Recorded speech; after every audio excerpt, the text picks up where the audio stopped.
The paper heart landed on Jeffrey Cannavaro's table like a grenade without a pin. He didn't look up immediately. Men in his position, men who'd buried 17 rivals in unmarked graves, didn't flinch at interruptions, but the silence that followed wasn't normal. The entire liqueur restaurant had gone still. Forks frozen midair. Waiters pressed against walls. Jeffrey lifted his eyes. The girl was maybe 7. Her pink dress had been pink once. Now it was the color of dock water and diesel smoke. She didn't speak. Couldn't speak, he realized, watching her lips stay pressed together, even as her chest heaved with effort. Her hair was matted. Her feet were bare. But her eyes, God, her eyes were his. She pushed the paper heart closer with one trembling finger, then stepped back like she expected him to strike her. Jeffrey's hand, not steady enough to sign death warrants, shook as he unfolded the red construction paper. The handwriting stopped his heart. Not a child's crooked scrawl, not the printed block letters of an elementary school student.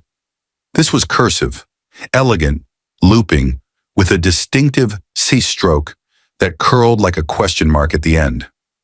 The lion always finds his way home. Jeffrey had seen this handwriting exactly once before. 5 years ago, February 14th, 2021. The morning Lucia Costa kissed him goodbye and vanished into smoke and rumor. The morning someone put a bullet through their bedroom window and a contract on their unborn child. His enemies told him she was dead, burned, erased. They lied. The girl, his daughter, was still standing there, watching him with those dark, knowing eyes.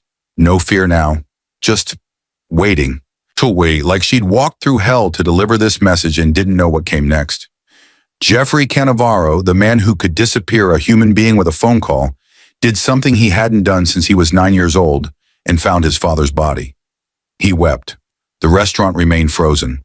The girl reached across the table, past the $300 wine, past the untouched plate of seared duck, and placed her small, dirt-stained hand over his. The lion was lost, and his cub had come to bring him home. The warmth of Katie's hand lasted 3 seconds before she pulled away. Jeffrey sat frozen, his face wet, his chest tight with something he couldn't name. Around them, the restaurant began to breathe again. Forks clinked. Murmurs resumed. His security detail shifted near the entrance, uncertain whether to intervene or disappear. And Jeffrey cleared his throat. "What's your name?" Katie's lips didn't move. She blinked once, slow and deliberate, then looked down at the table. Can you tell me where you live?" Nothing. Not even a shake of her head. Just that terrible, hollow silence that pressed against his eardrums like deep water. Jeffrey had interrogated men in basements. He'd pulled confessions from people who'd swallowed their own tongues rather than talk. But this 7-year-old girl, standing barefoot on Italian marble in a dress that smelled like mildew and fear, had him completely disarmed. He tried again, softer. "Are you hurt? Did someone hurt you?" Katie's eyes flicked up to his face, then away. Her breathing quickened. Her small hands began to fidget, fingers twisting against each other in a rhythm that looked practiced, compulsive. A self-soothing gesture he recognized from the psych profiles his men kept on witnesses who'd seen too much.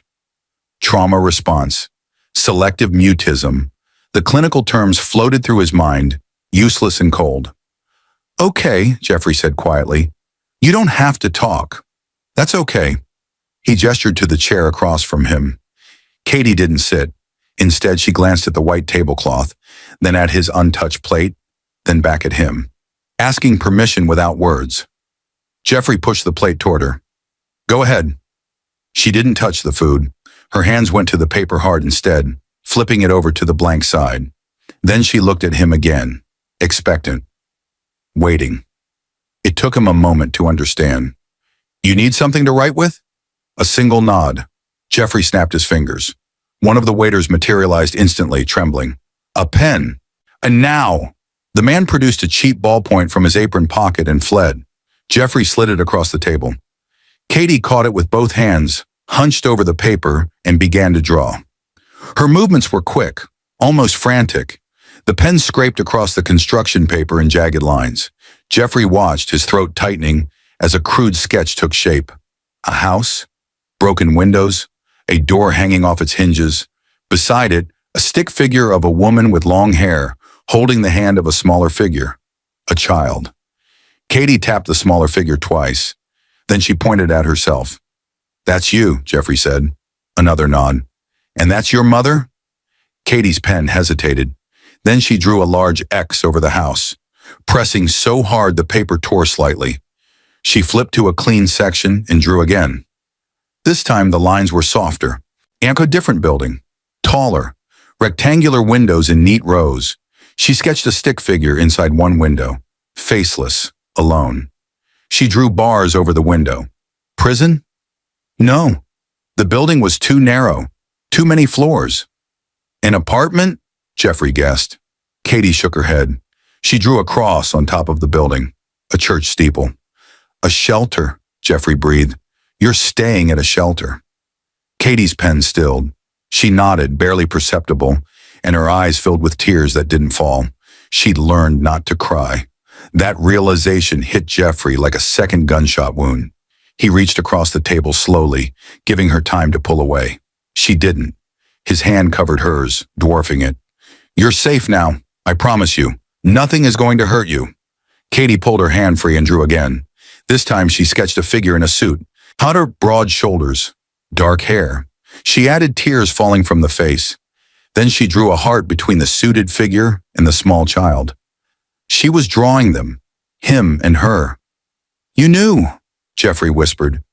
You knew who I was when you walked in here. Katie nodded. Then she flipped the paper over again and wrote in careful, deliberate letters that were too perfect for a 7-year-old. Someone had taught her, someone had drilled this into her. Mama says find the lion on Valentine's Day. Jeffrey's vision blurred.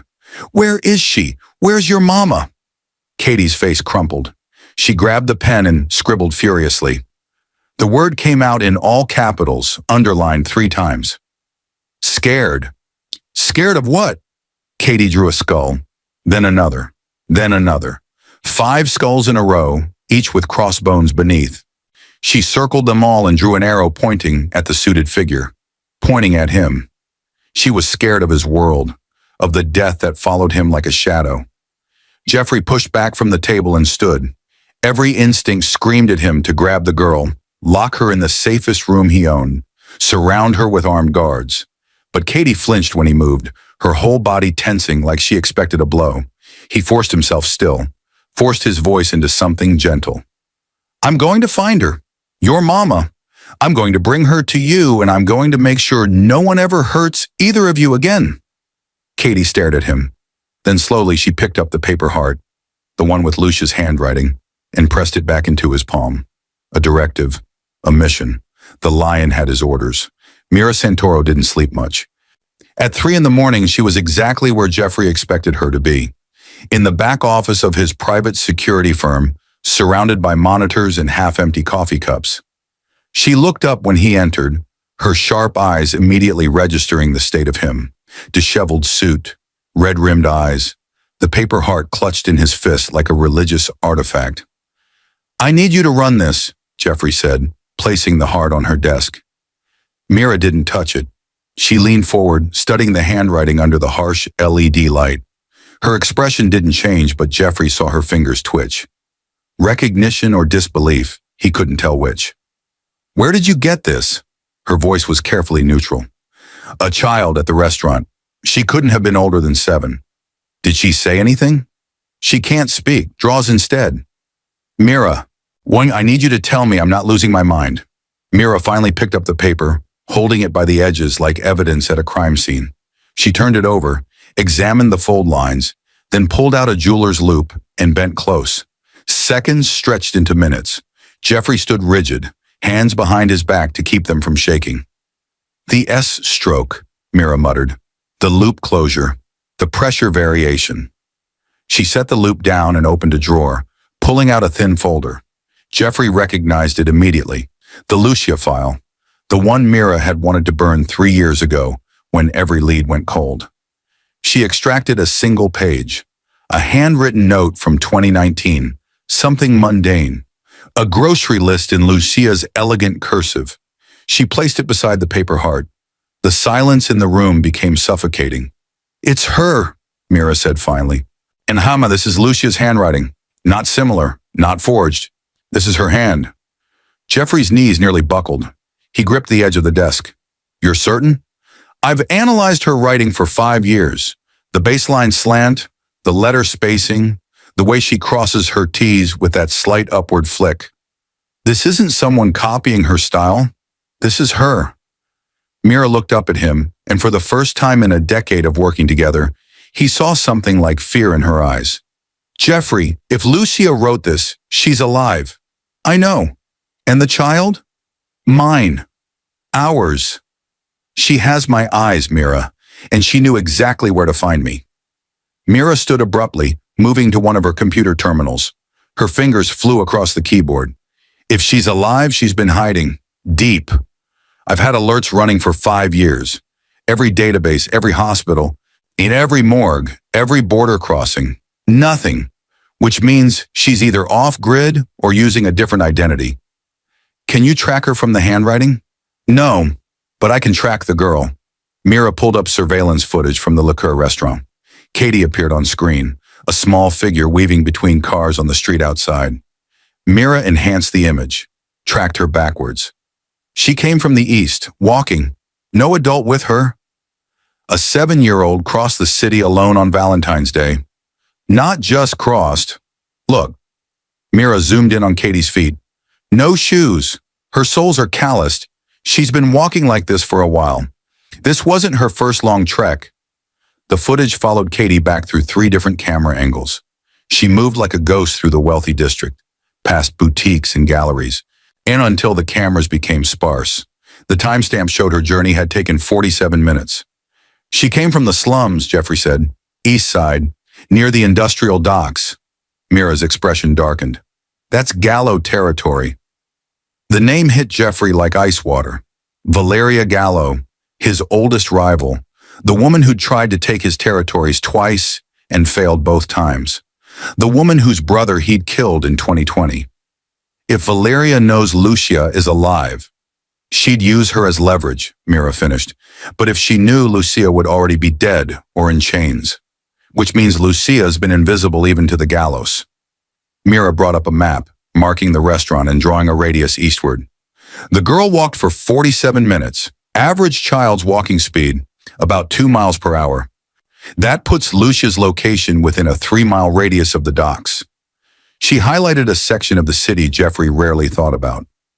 Condemned buildings, homeless encampments, the places where the city's infrastructure had rotted away and been forgotten. 5 miles from here, Mira said quietly. For 5 years, she's been 5 miles away. Jeffrey stared at the map. All this time while he'd searched international waters and foreign countries, while he'd bribed officials and tortured informants, while he'd burned through millions chasing ghosts across 3 continents, Lucia had been close enough to hear the city's church bells. Close enough that if he'd walked instead of driven, he might have passed her on the street. I need an address, Jeffrey said. I'll have it by dawn. But Jeffrey? Mira turned to face him fully. If she's been hiding this long, in that part of the city, living in that kind of poverty, it's because she thinks it's safer than being with you. You need to prepare for the possibility that when you find her, she won't want to be found. Jeffrey picked up the paper hard, reading Lucia's words again. The lion always finds his way home. She sent Katie to me, he said. She wants to be found. She's just too afraid to come herself. Afraid of what? Jeffrey looked at his reflection in the darkened window. The man staring back wore power like armor, but underneath, he was the same person who'd failed to protect his wife 5 years ago. Afraid of me, he said, afraid of what loving me costs. Dawn came cold and gray over the eastern slums. Jeffrey left his car 6 blocks away. Ali dismissed his security detail with a look that allowed no argument and walked alone into the part of the city maps forgot to label. The zone of silence, people called it. Not because it was quiet, but because nothing that happened here ever made it into police reports or morning newspapers. The address Mira had found led him through streets where broken glass crunched underfoot and graffiti marked territorial boundaries older than some wars. Condemned buildings leaned against each other like dying men. The smell of decay mixed with cooking fires and human desperation created a fog that seemed to thicken the air itself. Please like this video and subscribe to my channel if you are enjoying the story. It would be the best Valentine's gift I have had in a few years. Jeffrey's $1,000 shoes became filthy within minutes. His coat, tailored in Milan, drew stares from hollow-eyed men huddled in doorways. He didn't belong here. His presence was a disruption in the ecosystem, like a shark swimming into a tide pool. The building Mira identified was a former textile factory, its windows boarded, its brick facade crumbling. A rusted sign hung crooked near the entrance.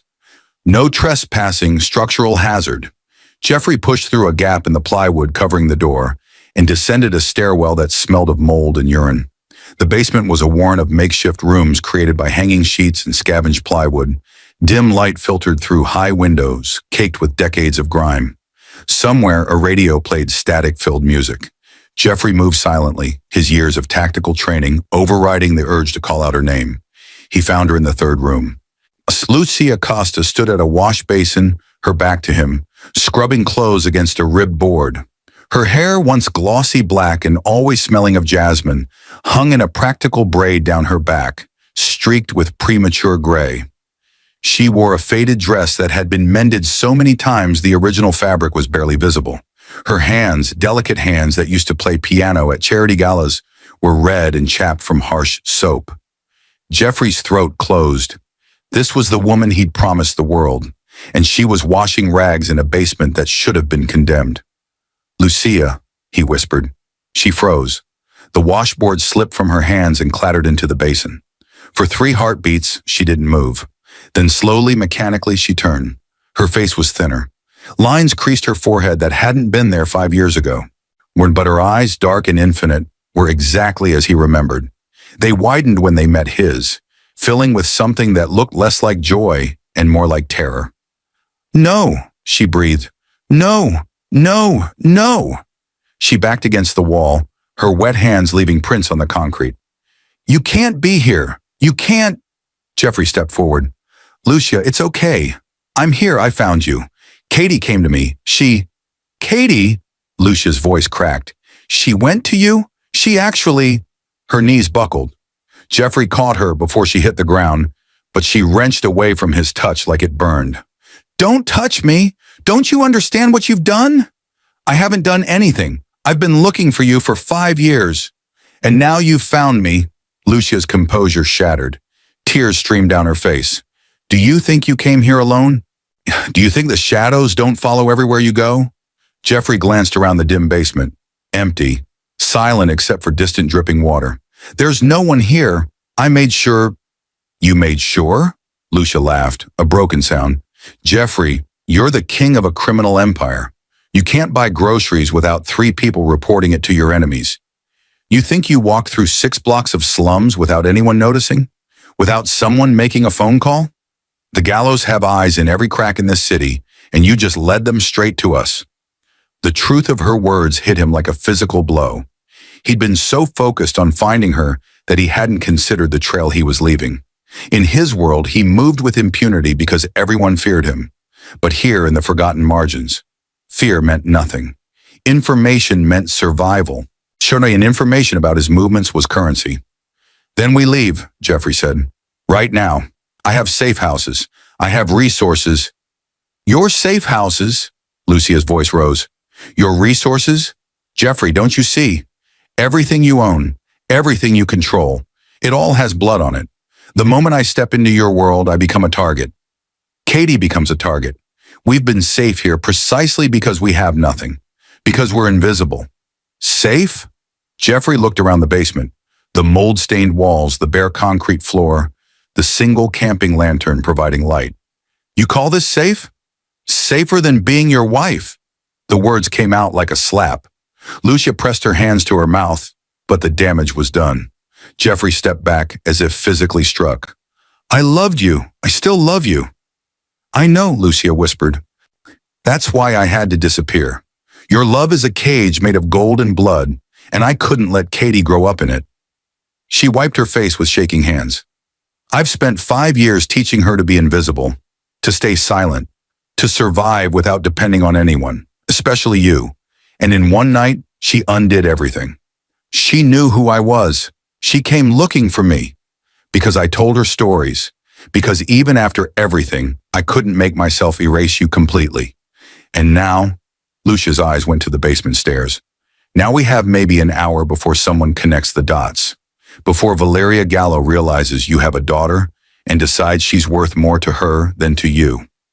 Jeffrey heard it then. Distant footsteps on the floor above. Voices. Multiple people moving with purpose. The shadows had arrived.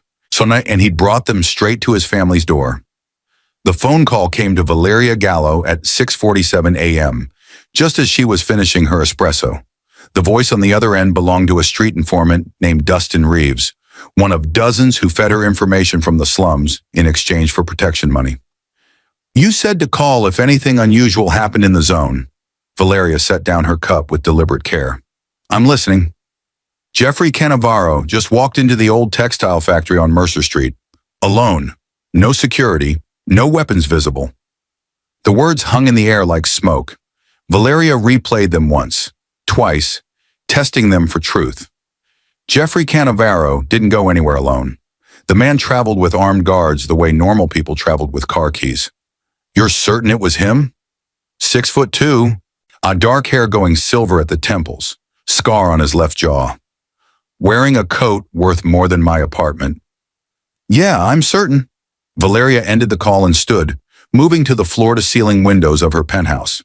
The city sprawled below her, gray and waking. Somewhere out there, her oldest enemy had just made a mistake. The question was why. She pulled up the surveillance network on her tablet. It took 3 minutes to compile the footage. Jeffrey's car parked 6 blocks from Mercer Street at 6:23 a.m. Jeffrey himself, walking alone through territory where he should have needed an army. His face was tight, focused, the expression of a man on a mission he couldn't delegate. And then the piece that made everything click into place, footage from the previous night. A small girl in a pink dress, when walking barefoot through the wealthy district toward Le Coeur restaurant. Valeria enhanced the image, studying the child's face. The eyes, she had Jeffrey's eyes. Valeria felt a smile spread across her face, sharp and predatory. Well, the Iron Boss has been keeping secrets. She made 2 phone calls. The first to her head of operations, a man named Gerard Pope. I need eyes on the textile factory on Mercer. Full perimeter. No one enters or leaves without my knowing. The second call went to her intelligence analyst, a woman who specialized in connecting dots others missed. Pull everything on Jeffrey Cannavaro's personal life. Focus on 5 years ago. I want to know about any women he was involved with, any pregnancies, any disappearances that align with that timeline. The analyst called back within 20 minutes. Lucia Costa. They were married in a private ceremony, 2020. She vanished February 14th, 2021. Police report filed, then withdrawn. No body ever found. Assumed dead in the hit attempt on Cannavaro's estate that same week. Assumed, Valeria repeated, but never confirmed. Correct. The incident was messy. 3 of Cannavaro's guards died. The bedroom was destroyed, but Costa's body was never recovered. Valeria pulled up property records for the Mercer Street factory. The building was owned by a shell company, abandoned for years, except the water usage logs showed periodic activity over the past 4 years. Small amounts, consistent with 1 or 2 people living off-grid. She's been hiding there, Valeria murmured. All this time she's been 5 miles from him, living like a ghost. The analyst hesitated. If this is true, which if Cannavaro has a wife and child he's kept hidden, that's leverage, Valeria finished. That's leverage.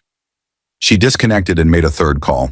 This one to her most trusted enforcer, a woman named Sienna Ortiz who'd been with her for 15 years. I need you to assemble a team, 4 people, discreet, capable. We're making an acquisition today. What kind of acquisition? The kind that ends a war. Valeria checked her watch. 7:15 a.m. Jeffrey had been in the factory for nearly an hour.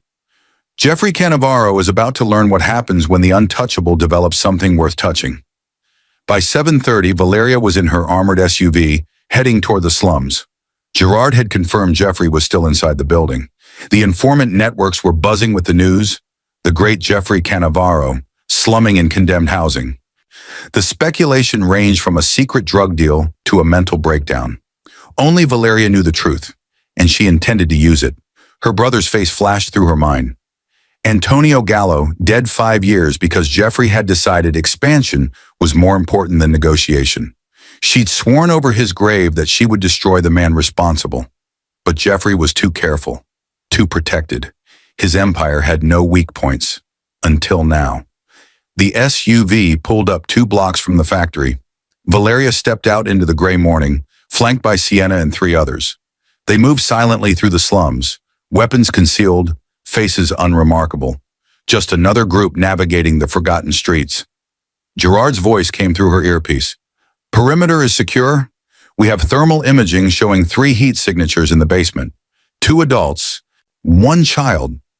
Perfect, Valeria whispered. Hold position. Let them think they have time. She wanted Jeffrey to feel safe for just a moment longer. She wanted him to believe he could protect them, because the fall would be so much sweeter when it came. Through a gap in the buildings, Valeria could see the factory.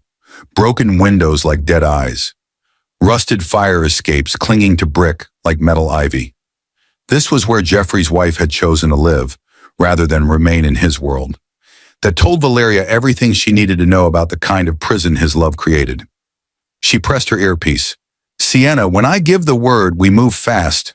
I want the child alive and unharmed. The wife too, if possible. Jeffrey? She paused, considering. Jeffrey, I want to wear. I want him to watch what happens when you build an empire on other people's blood. The sun broke through the clouds, casting long shadows across the slums. Valeria Gallo stepped into one of them and smiled. The hunt had begun.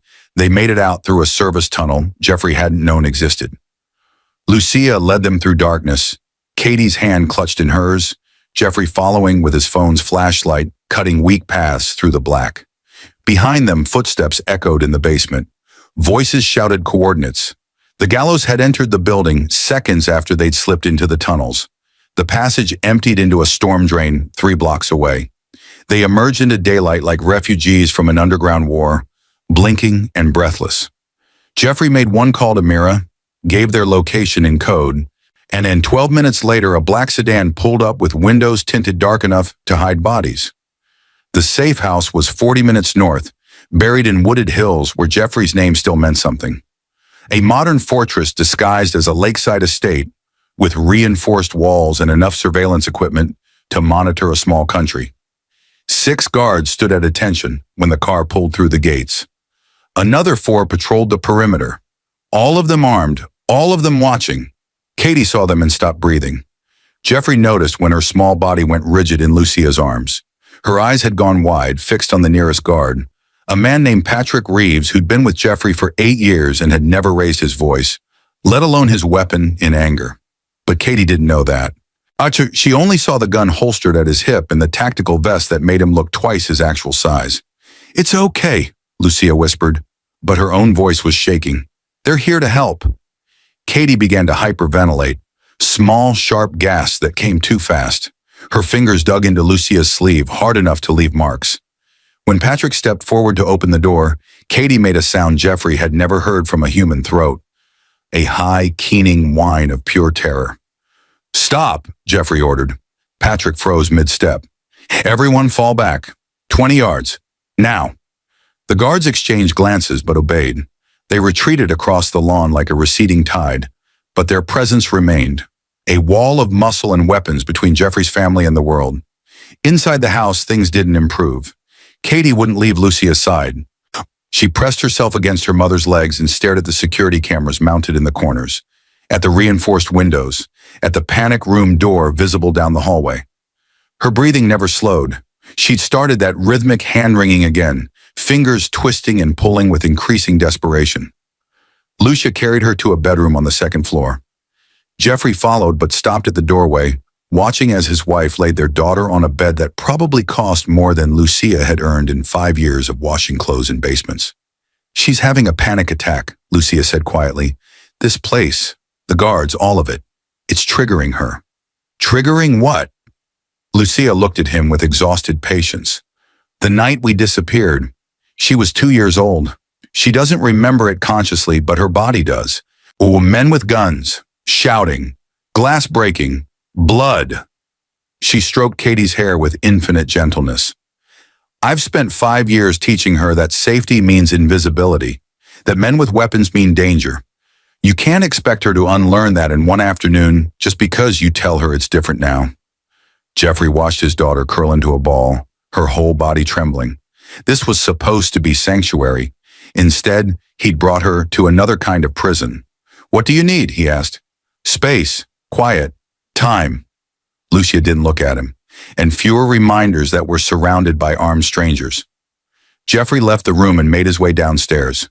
Mira was in the security office, monitoring the perimeter feeds. She looked up when he entered, reading his expression instantly. It's not working, she said. Not a question. The guards. She's terrified of them. Jeffrey ran a hand through his hair, a gesture of frustration he rarely allowed himself. She sees the guns and the vests, and all she knows is violence. You want to reduce the security detail? I want to eliminate it. Mira's professional mask cracked. That's insane. The gallows know you have them now. Valeria will be planning her next move. This house needs to be locked down. And what good does that do if my daughter is too traumatized to breathe inside it? Jeffrey's voice rose. I've spent 5 years searching for them. I'm not going to lose Katie to fear the moment I find her. Jeffrey, how many guards do we have on the property? 14, including perimeter and house staff. Send them away, all of them except you. Mira stood slowly. You're asking me to leave you defenseless. I'm asking you to help me choose my daughter over my empire. Jeffrey met her eyes. If I can't keep her safe without an army, then maybe I don't deserve to keep her at all. The silence stretched between them. Outside, through the window, Jeffrey could see Patrick and the others maintaining their positions. Good men doing their jobs. But to Katie, they were just shadows with guns. There's another option, Mira said carefully. We could bring in female security, plain clothes, make them look like house staff instead of soldiers. Jeffrey considered it, then shook his head. She'd still know. Kids always know. He moved to the window, looking out at his fortress. My whole life, I believed that power meant protection, that if I was strong enough, ruthless enough, I could keep the people I love safe. And where did it get me? My wife living in a basement, my daughter too afraid to speak. So what's the alternative? Jeffrey pulled out his phone and began typing. I'm sending everyone home except you. You'll monitor remotely from the equipment here, but stay invisible. No patrols, no visible weapons. If the gallows come, we'll know in time to move. And if we don't, then I'll do what I should have done 5 years ago. Jeffrey looked up at the ceiling, toward where Lucia and Katie were hiding in a bedroom that cost a fortune, but couldn't buy them peace. I'll choose them over everything else. He sent the message. Within 20 minutes, the guards were gone. The house fell silent except for the wind in the trees and distant bird calls. Young Jeffrey climbed the stairs and knocked softly on the bedroom door. Lucia opened it a crack. Behind her, Katie sat on the bed, still trembling but breathing more evenly. They're gone, Jeffrey said. All of them. It's just us now. Lucia's eyes widened. Jeffrey, that's not safe. I know, but neither is watching our daughter suffocate from fear. He knelt down so he was at Katie's eye level, though she wouldn't look at him. I'm learning, Katie. I'm learning that keeping you safe means something different than I thought. So I'm trying, okay? Katie's hand stopped twisting. She looked at her mother, then slowly, tentatively, toward Jeffrey. Her lips moved, forming words her voice couldn't carry. Lucia translated, her own voice breaking. She says thank you. It wasn't forgiveness. It wasn't even trust yet, but it was a beginning. Just kindly hit that like button and subscribe to my channel. If you haven't subscribed yet, your support means a whole lot me. Thanks for doing that. 3 days of fragile peace shattered at 4 a.m. when Jeffrey woke to Lucia's scream. He found her in Katie's room, standing over an empty bed. The window was open. Cold air poured through, carrying the scent of lake water and gasoline. On the pillow, weighted down with a single bullet, was a photograph. Katie, unconscious, held in the back of a vehicle. Valeria Gallo's face visible in the reflection of the window, smiling. Lucia collapsed. Jeffrey caught her, his mind already racing through tactical responses. How many men could he mobilize in 10 minutes? Which routes would they have taken? What kind of firepower did he need to burn Valeria's entire operation to ash? His phone buzzed. Showed unknown number. He answered without speaking. Good morning, Jeffrey. Valeria's voice was silk over steel. I trust you found my message. If you hurt her, you'll what? Kill me? Destroy my organization? Please. We both know that approach doesn't work when I'm holding something you actually care about. A pause. How does it feel, by the way? Finally having something to lose. Jeffrey forced his breathing steady. Lucia was watching him, her eyes wild with terror. He put the phone on a speaker. What do you want? I want what you took from me 5 years ago. Balance. Justice. But since I can't resurrect my brother, I'll settle for the next best thing. Valeria's tone shifted, became businesslike. The black book, every transaction, every name, or every piece of leverage you've accumulated in 15 years of running this city's underworld. I want it all. The black book. Jeffrey kept it in a vault that required 3 biometric scans to open. It contained enough evidence to dismantle his empire completely. Bank accounts in 14 countries, records of bribes paid to judges, politicians, and police chiefs. Names of informants in rival organizations. The architectural blueprint of everything he'd built. You know what you're asking for, Jeffrey said quietly. I know exactly what I'm asking for. Your crown, Jeffrey, your kingdom, everything that makes you untouchable.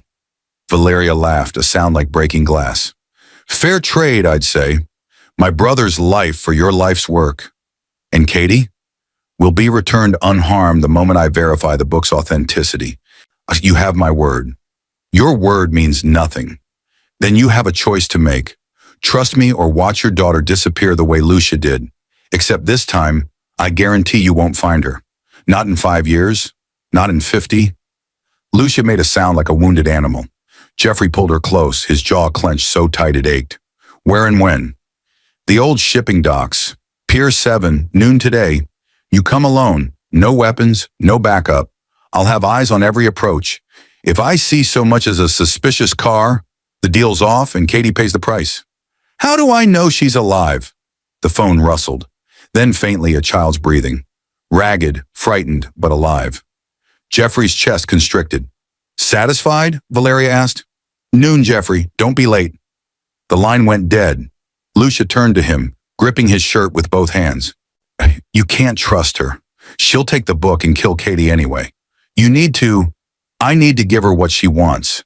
Jeffrey said it with absolute certainty. Your entire empire is nothing.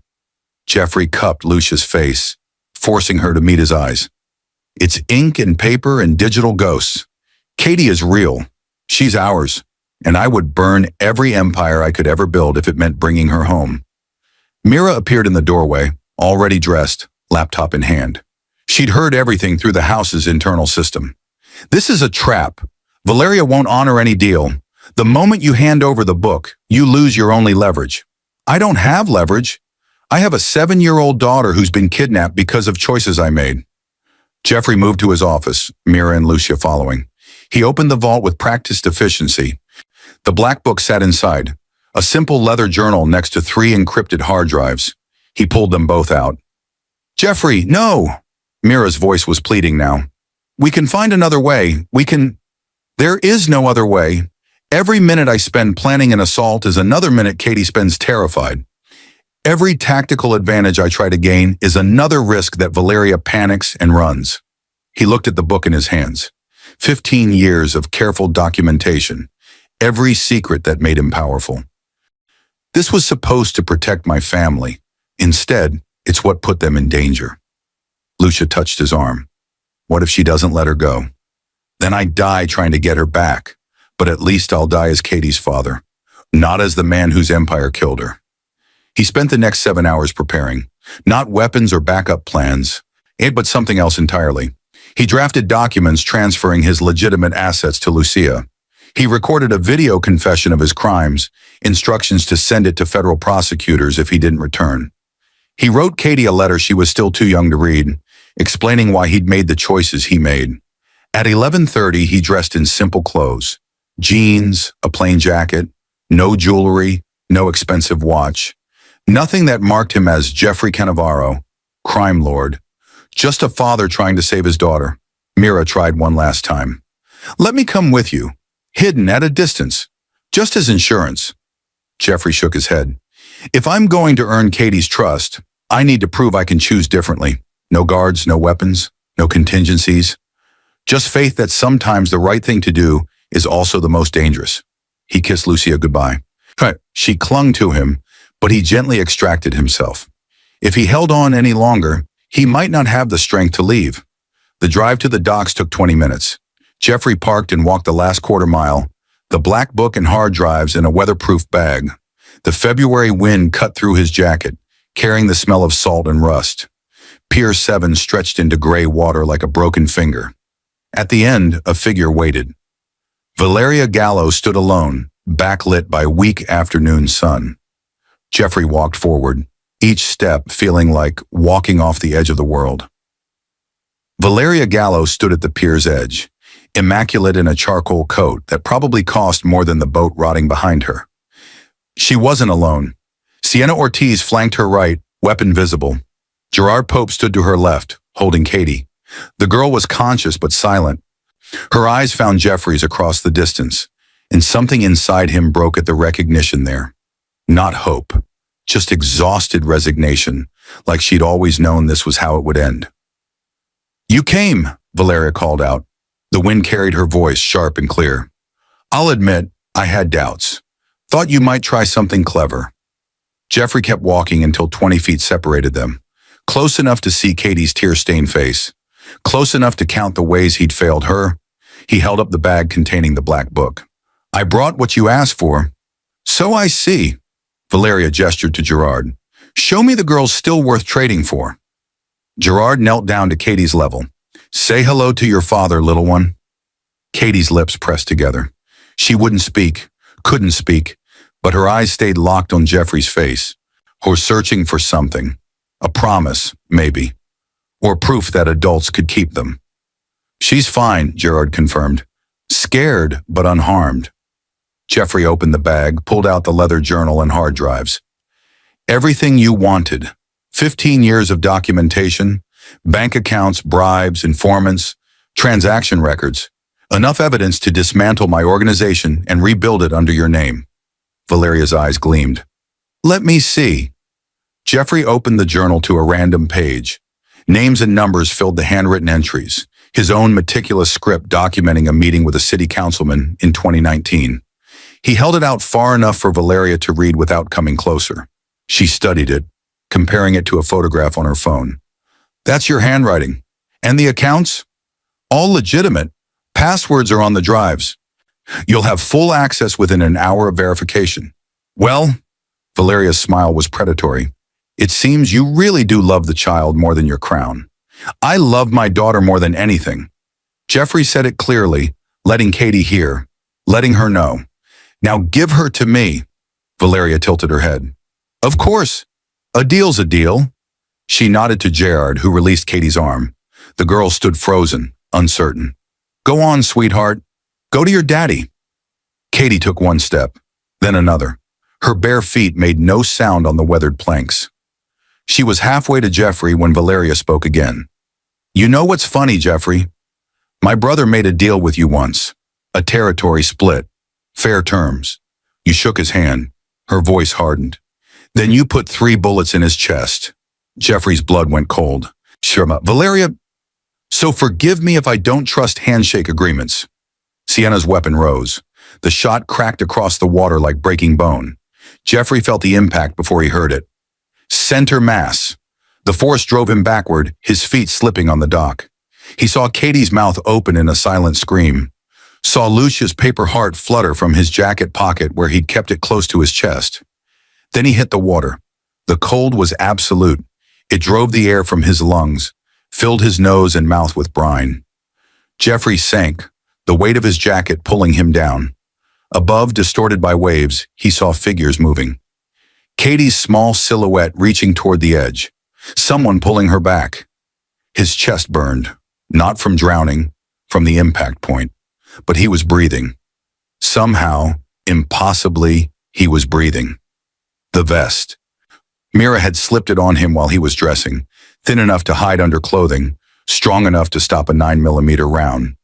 He'd been furious when he'd discovered it, had almost taken it off, but Lucia had touched his arm and whispered, "For Katie, just in case." Jeffrey kicked hard, breaking the surface 20 feet from the pier. He gasped, treading water, his jacket weighing him down like concrete. On the dock, chaos had erupted. Valeria was shouting orders. Gerard had Katie, pulling her toward a waiting SUV. Sienna was scanning the water, weapon raised for a second shot. But something had changed. Sienna lowered the weapon, pointing at something in the water. Valeria bent down, retrieving an object floating near the pier's edge. The paper heart. Lucia's handwriting visible even from a distance. Jeffrey saw Valeria read it, saw her expression shift from triumph to something else. Confusion, then cold calculation. She looked out at the water, at Jeffrey struggling to stay afloat, and made a decision. "Leave him," she said. "Take the girl and go." "But he's still," Sienna started. "I said leave him." Valeria pocketed the paper heart in the black book. "He's given up everything for the child. Let him live with that loss. It's a better punishment than death." They moved toward the SUV. Katie fought, her small fists beating uselessly against Gerard's chest. Her mouth opened, and for one heart-stopping moment, Jeffrey thought he heard a sound, a word trying to break free from 5 years of traumatic silence. The SUV doors slammed. The engine roared. Jeffrey pulled himself toward the pier's ladder, his limbs numb, his chest screaming. He hauled himself up, rung by rung, collapsing onto the dock just as the vehicle disappeared around the corner. Gone. Katie was gone, and Jeffrey Cannavaro, who'd owned half a city, lay on rotting wood with nothing but wet clothes and a bruised sternum to show for his empire. His phone, waterproof in his pocket, buzzed. A text from an unknown number. "The girl lives as long as you stay dead. Come after her, and I'll know. Try to rebuild, and she pays the price. This is mercy, Jeffrey. Accept it." Another message came through, an image. The paper heart, Lucia's handwriting clear. "The lion always finds his way home."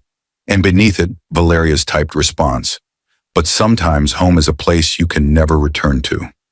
Mira found Jeffrey on the pier 40 minutes later, shivering and bleeding from where his forehead had struck a piling. She didn't ask questions. She wrapped a thermal blanket around him and drove in silence back to the safe house where Lucia waited, hollow-eyed and broken. "She has Katie," Jeffrey said. His voice sounded strange to his own ears, flattened by shock and cold water. "Valeria said if I come after her, Katie dies. If I try to rebuild, Katie dies.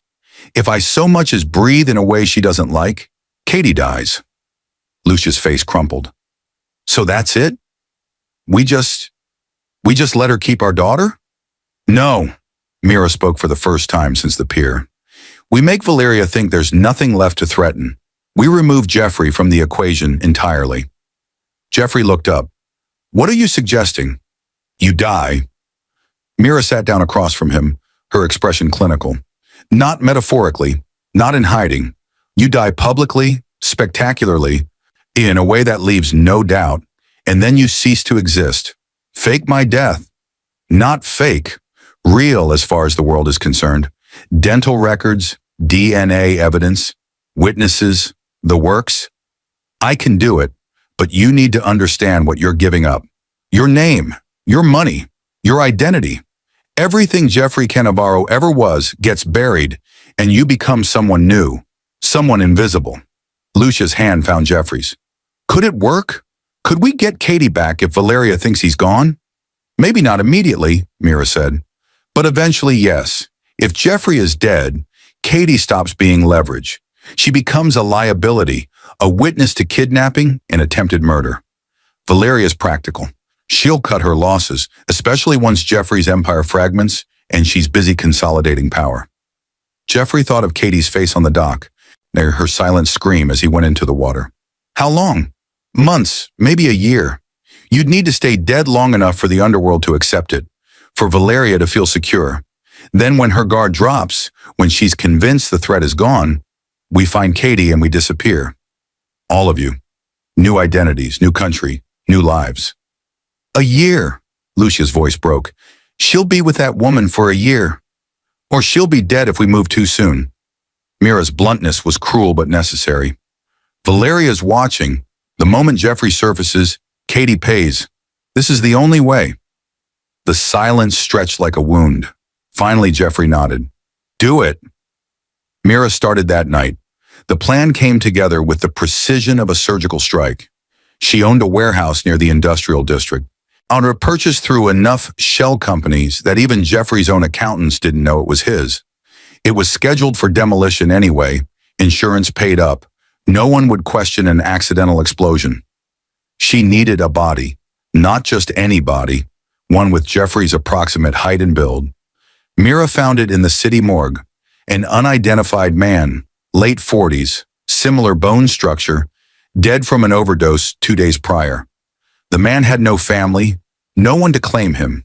In death, he would serve one final purpose. I'm sorry, Mira whispered as she transferred the body to a refrigerated van, but you're saving a little girl. The next 48 hours became a blur of meticulous preparation.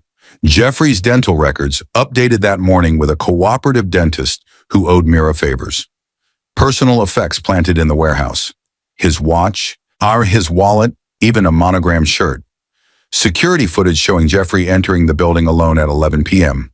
A witness, one of Mira's assets, who would testify to seeing him recently depressed, drinking heavily, making cryptic statements about ending things.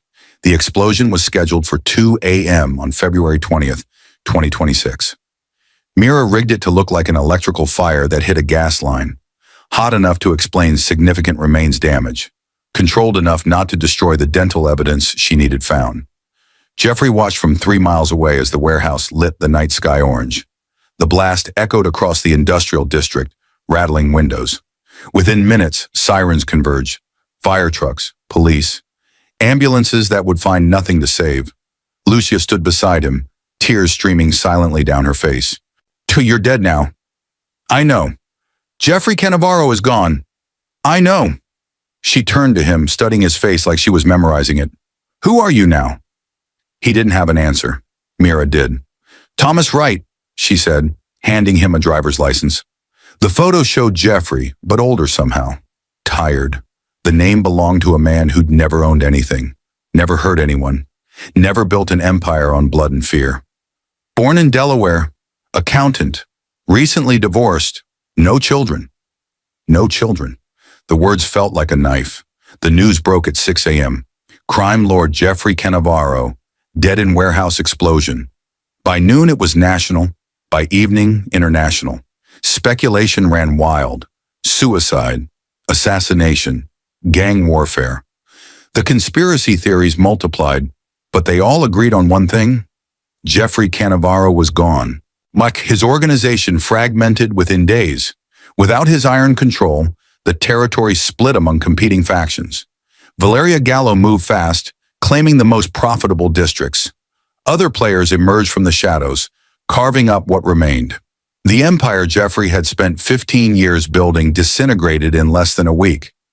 Mira showed him the footage of his own funeral, a closed casket, because the remains had been too damaged for viewing. Flowers from people who'd feared him more than mourned him. A priest who'd never met him reading generic platitudes.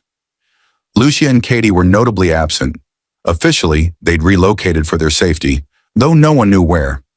The final step was the DNA confirmation.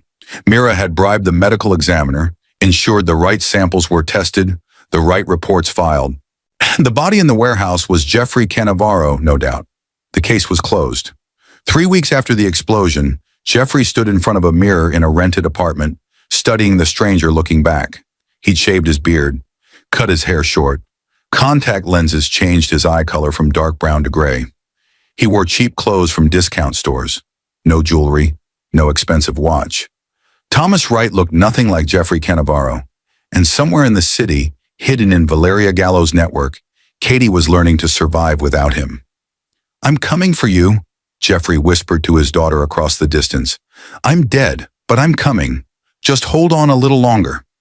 The lion had died, but fathers never do. 9 months after Jeffrey Cannavaro died, Mira found the opening.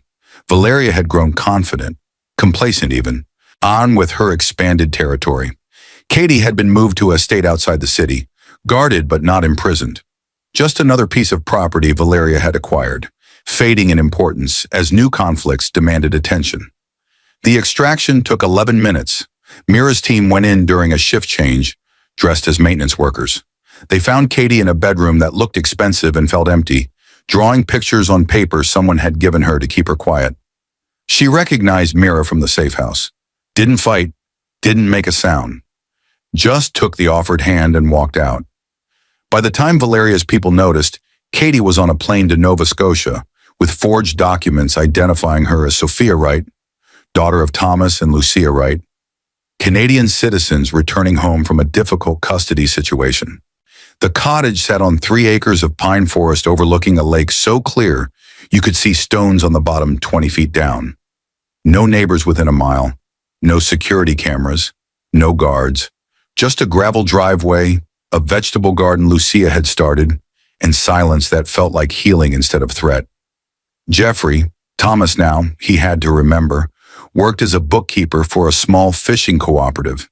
He rode a bicycle to work, made friends with men who knew nothing about empires or blood feuds, who cared only whether the numbers added up and whether you joined them for a beer after shift.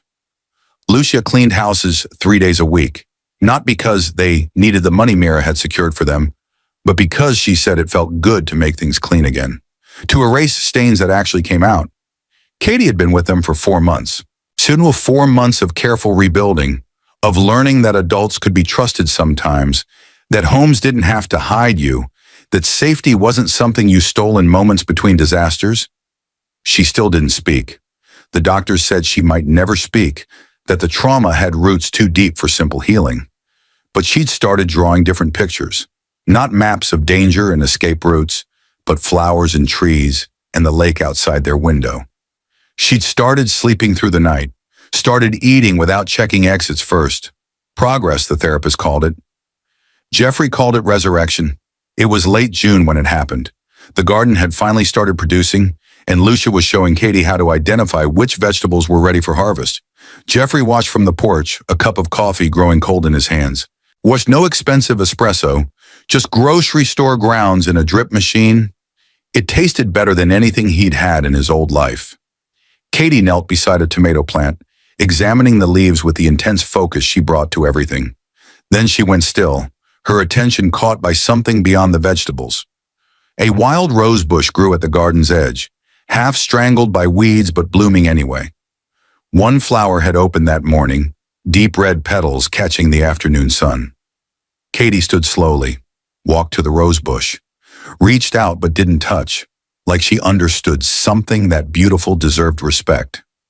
Lucia had stopped working, watching their daughter with an expression Jeffrey recognized.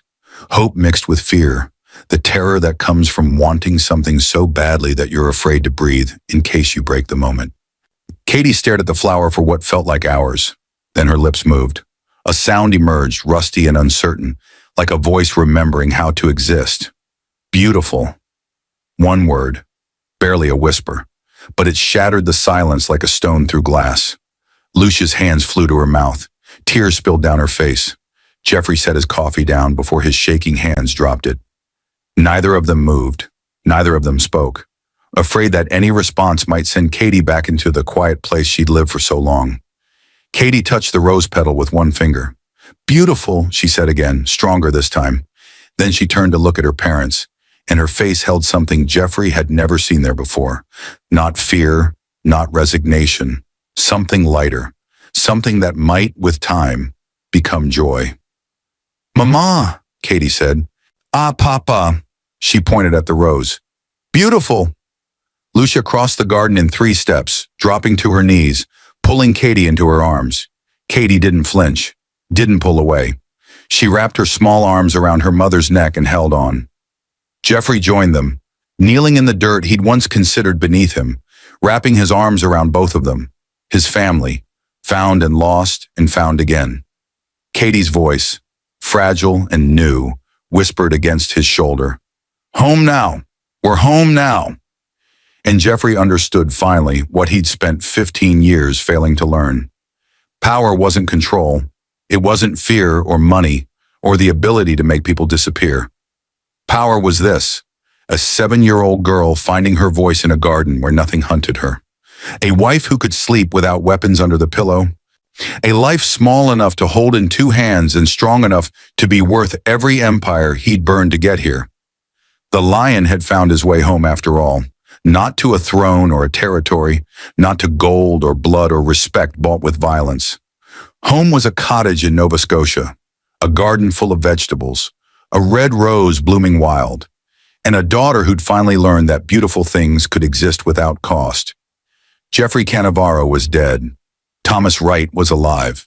And for the first time in his adult life, Jeffrey understood which one mattered more.